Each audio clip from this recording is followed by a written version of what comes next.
I don't want to give my thoughts on it yet, but what do you think Yeah, about the I'm trade? sure. Who do you think won the trade? That's what I want to know. Who do you think won the trade? You think that was enough for James? No, it's not enough for James. Not enough Okay. because I understand that.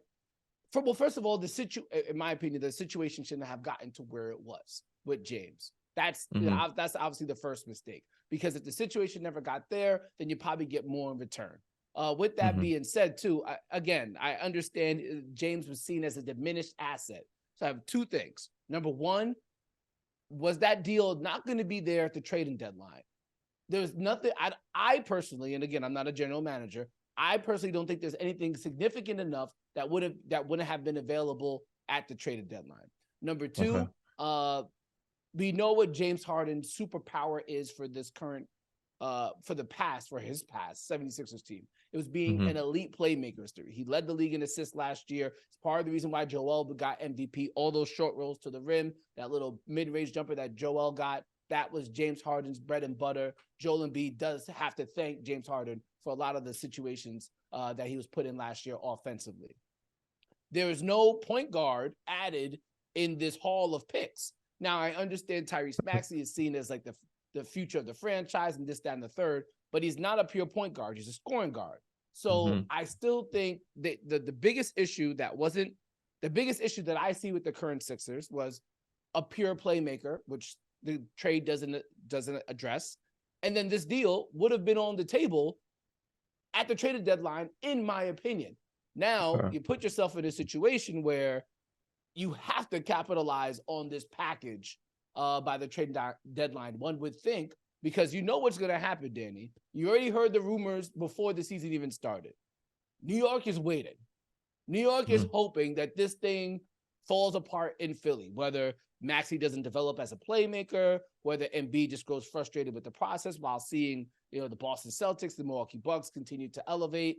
And here's the other thing too, and maybe this is why Daryl felt compelled to take this deal at the moment that he did. I don't know. I haven't talked to Daryl at all. Maybe he said, because James Harden called me a liar in public, I don't want the public perception of me to be negative going into free agency, because as it stands right now, especially with PJ Tucker's $11 million coming off the 76ers books for next year, you had a player option. The Sixers can have Joel Embiid, another max player, and extend Tyrese Maxey. That is the cupboard could be bare in a very good way. And if other players, other big-time free agents are thinking, oh, I can't trust Daryl Morey, look how he did James Harden, then maybe they're not willing to come over there. So I can understand it by that. But it's going to take, for me, it's a long way of saying, for me, it's going to take a long time for the Sixers to be winners of this trade. Okay. Whereas the Clippers, I think they win immediately. Yes, I don't know how the hell James Harden and Russell Westbrook work in the same backcourt together, but I think Ty Lue is one of those coaches. If there's very few coaches I think can figure it out, Ty Lue would be one of them. And I For think, sure. they have a lot of talent over there in LA. It's going to be hard to figure out how it works, but that's a problem I would like to have. For sure. 100%. And a lot of times they do have unhealthy games, unhealthy days where some of those guys will be sitting out, then you make up for it. They're all um, not going to be together every game. There's going to be games where Kawhi sits, PG sits, and then you still have Russ and James playing. But I do have some follow-ups to the question. And let me add them too. And it was reported that the Sixers really wanted Terrence Mann. Didn't even get Terrence Mann out the deal. So it's a lot of pressure that the front office has to make that haul of picks and all that, make that worth something. First follow-up We don't know if question: they Why can. why would you wait till the deadline to make the trade? Because maybe something else better happens. It's the Maybe as something you better else on know, the table. it's the NBA. All right. Anything can So, happen. James, what part of James' situation do you are speaking of for the fans? I'm asking all these questions for the fans. What part of the situation would you not allow to get to that point, and what part are you speaking of exactly? I mean, I just wouldn't want. I personally would have liked to think that my relationship wouldn't have considering the long-term relationship that they had, it wouldn't have soured to the point where I'd be publicly called a liar. Humiliated. Okay. Yeah. That's because now you're killing my public perception, which could potentially make it difficult for me to move forward in doing other aspects of business, considering the cachet that James Harden has. I wish I could comment more, but I don't know all the details. Right? Third If I follow did, up. I'm sure I Yeah. would say a lot more.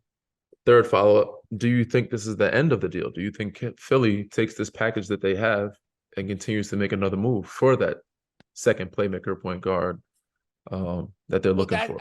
Maybe that's a Malcolm Brogdon that is in a spot in Portland that I'm sure that they were talking about trying to deal him.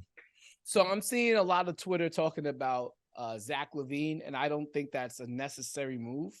Granted, Zach LaVine is a talented player, but I don't think that doesn't address the issue that I would see with the Philadelphia 76ers, which is playmaking. For sure. And it's Another not a to real say true that point guard is what you're saying. Yeah, and it's not to say that either Tyrese Maxey can't develop into one, or it's not to say they can kind of go the route that the Denver Nuggets do, where Jamal Murray is not a pure point guard, but he plays point guard because Nikola Jokic is also helping with the passing facilitation. Yeah, and we've seen it so far this year. You just need a second facilitator. Yeah, Joel Embiid's been a way more a willing facilitator. He struggled with some turnovers at times, but he's been if people will cut, he's actually hitting them with the ball. Tyrese Maxey's doing a better job at playmaking. So maybe they just say, we will trust the development of these two. But considering the circumstances, considering the Bucks roster, considering the Celtics roster, I'm not waiting for development anymore. Joel Embiid is clearly in his prime. And I personally would not want to waste any more years of that prime on a what if. Yeah. Give me a sure thing. That's what I would want to do, considering Joel Embiid's status where he is now. Agreed. It's tough. For sure. Answered all my questions, my man.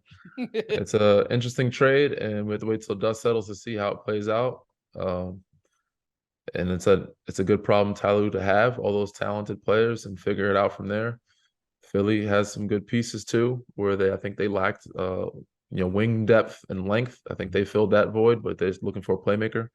So I think it's a pretty fair trade for both sides. We just have to see how it plays out.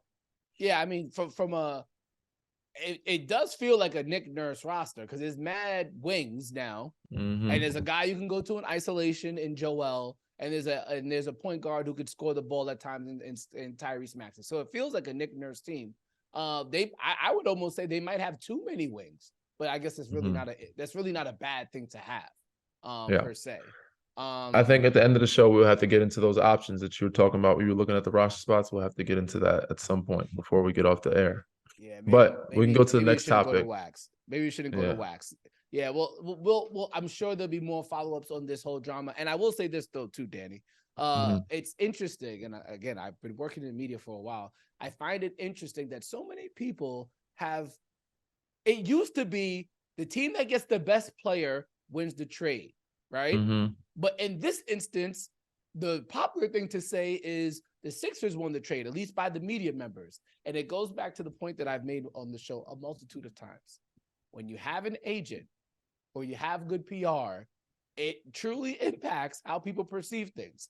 Because it always used to be the team that gets the best player won the trade. But in this instance, because everybody hates James Harden and forgets to remember that he's still a Hall of Famer.